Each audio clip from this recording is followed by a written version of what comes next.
We almost didn't make a second movie. That first one did really well. We got a British Independent Film Award nomination. We took 6 BAFTA Cymru nominations, won 2, which was half of ITV Wales' share of all the nominations that year. So we were flying, you know. We thought this is going to be all right. Here we go. I didn't make another film for 6 years. You know, so it was kind of, you know, you ask a lot of questions in that time, like I did with my directing career, of should I actually be doing this while all my friends are actually doing quite well and buying houses and all of the things that proper grown-ups do. Was that due to development hell stuff, or was it just... There's just a lot to learn, and I think it's important. I don't know what I would have done different in truth now, but I think to make life easier, if I was to give advice to myself back then, it would be don't jump in budget too fast.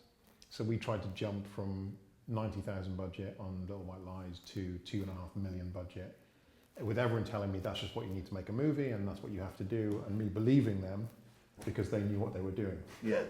And it turns out they didn't, and it's my career. Yeah. And it's me who's going to be stuck not working for 6 years listening to that. So you know, finding your own path is important, I think.